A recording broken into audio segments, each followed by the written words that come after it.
장애인 문화복지신문 제508호 제3연 기사입니다. 고양시 장애인 축구협회 힘찬 출범.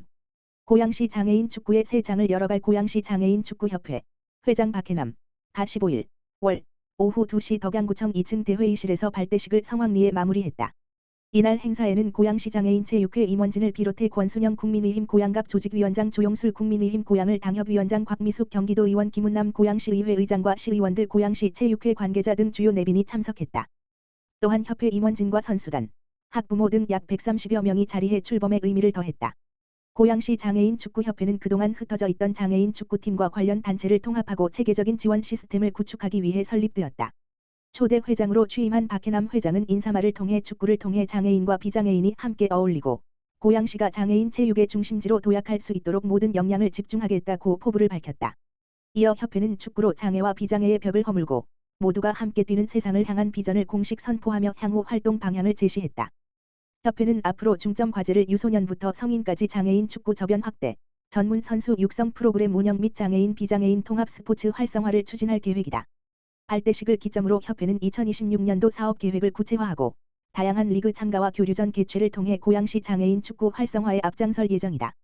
가평군 국토부 노후주거지 정비 지원사업 최종 선정. 가평군이 국토교통부의 2025년 노후주거지 정비 지원사업 공모에 최종 선정돼 가평읍 일대의 노후주거 환경 개선 사업을 본격 추진한다. 가평군에 따르면 공모 대상지는 가평읍 읍내리 405번지 1원 51,878 규모로 이 지역은 구조 안전 위험 건축물이 밀집하고 주택 노후가 심각한 곳이다. 군은 이번 사업을 통해 주거 환경을 전면 개선하고 주거복지 수준을 한 단계 끌어올릴 계획이다. 사업비는 총 276억 원이 소요된다. 이 가운데 국비 72억 원과 도비 15억, 군비 88억 원 등 175억 원을 확보하고 부처 연계 사업 101억 원이 투입된다. 사업 기간은 2026년부터 2030년까지다. 군은 노후주택 개량과 기반시설 확충, 공공임대주택 조성을 핵심 과제로 설정했다. 노후주택 정비 분야에서는 안전등급 D등급인 준일빌라 등 노후 공동주택을 철거한 뒤 통합공공임대주택 64세대를 조성해 주거 취약계층의 주거 안정을 도모한다. 이와 함께 개별 노후주택에 대한 집수리 지원을 병행하고 맹지 해소 등 토지 이용의 불합리를 개선해 주민 주도의 자율주택 정비를 촉진한다. 군은 장기적 관점에서 노후 주거지 개선과 지역경제 활성화를 아우르는 도시재생 활성화 계획도 수립할 예정이다. 주민 생활 편의를 높이기 위한 시설 조성도 추진한다. 만성적인 주차난 해소를 위한 공영주차장을 조성하고 통합공공임대주택 내에 체력 단련실과 어린이 놀이공간을 마련해 건강보육 기능을 강화한다. 녹지 공간 확보와 함께 중정형 삼지공원을 조성해 쾌적한 주거 환경을 제공할 방침이다. 생활환경 정비 사업도 병행한다. 낡고 파손된 마을 안길을 정비하고 보행자 안전을 위한 보도와 가로 시설물을 개선한다. 이를 통해 골목 환경 개선은 물론 아동 양육 가정을 지원하기 위해 보육과 생활 인프라를 확충하게 된다. 가평군은 자체 사업으로 마을 주거 정비 지원소를 운영해 마을 전체를 대상으로 통합 관리 서비스를 제공할 계획이다. 공공임대주택 관리와 마을 경비, 시설물 점검, 자율주택 정비 사업 절차 안내 등을 체계화해 지속 가능한 마을 관리 체계를 구축한다는 구상이다.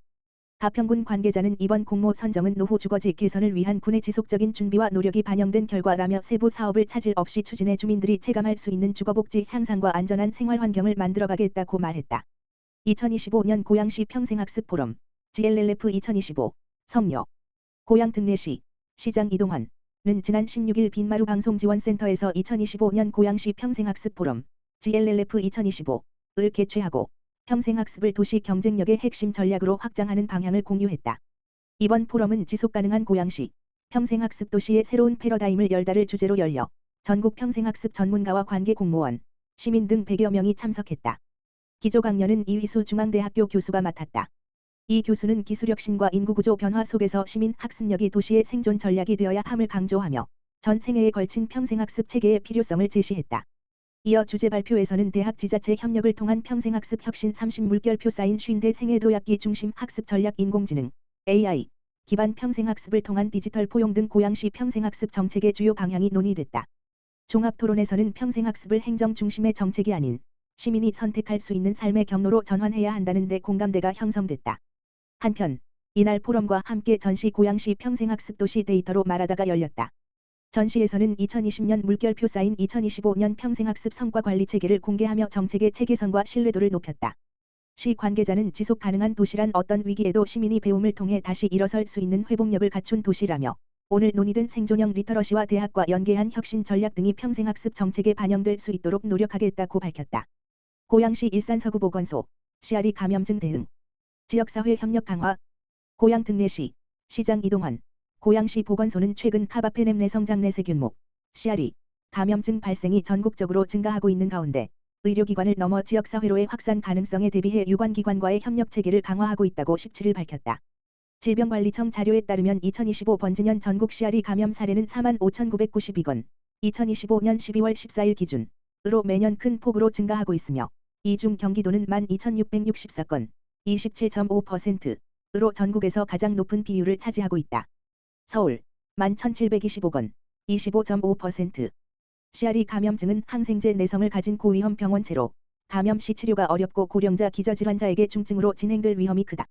특히 입원 치료나 요양시설 이용 중 의료기기 사용, 항생제 사용 이력이 있는 경우 감염 위험이 높으며 초기에는 증상이 뚜렷하지 않아 주의 깊은 관찰과 예방 관리가 중요하다. 시아리 감염증은 현재 의료기관을 중심으로 신고 관리되고 있으나 요양시설 등 일부 사회복지시설은 신고 의무 대상에서 제외되어 있어 제도적 관리에 한계가 있다.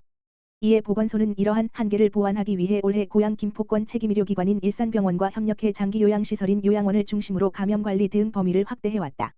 의료기관과 요양시설이 함께 참여하는 벤치마킹과 우수 사례 공유를 통해 요양시설 전반의 감염관리 역량을 높이는 데 중점을 두고 있다. 아울러 오는 19일 수원 노보텔에서 열리는 시아리 감염관리 간담회에 참석해 의료기관 및 관계기관과 함께 감염관리 현장의 어려움과 개선 방안을 논의할 예정이다. 보건소는 이번 간담회를 통해 의료기관 중심의 신고 체계와 지역사회 예방 활동이 보다 유기적으로 연계될 수 있는 협력 방안을 모색한다는 방침이다.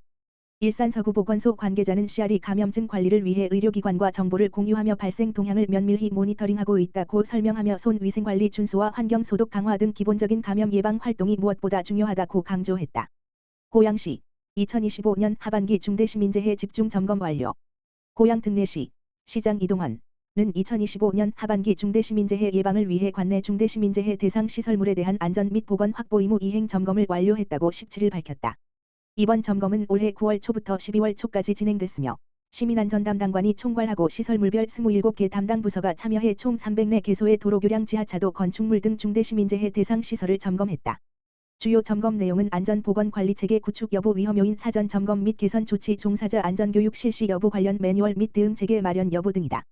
점검 결과 대상 시설 전반에 대해 안전 및 보건 확보 의무가 비교적 충실히 이행되고 있는 것으로 나타났다. 총 304개소 시설에 대한 점검을 완료한 결과 구조물의 안전성에 직접적인 영향을 미치는 중대한 손상이나 결함은 발견되지 않았다. 유해 위험 요인 점검 결과로는 총 324건으로 이 중 표본 점검 36건, 부서 자체 점검 288건이 포함됐다. 해당 점검 사항 가운데 283건은 이미 조치를 완료했으며 41건은 현재 조치 예정으로 지속적인 관리가 이루어질 예정이다. 시는 이번 점검 결과를 바탕으로 2025년 하반기 중대시민재해 안전 및 보건 확보 의무 이행 결과를 각 담당 부서에 통보하고 시설물 관리 부서에 필요한 후속 조치를 지시하는 한편 조치 이행 여부를 지속적으로 확인 점검할 계획이다.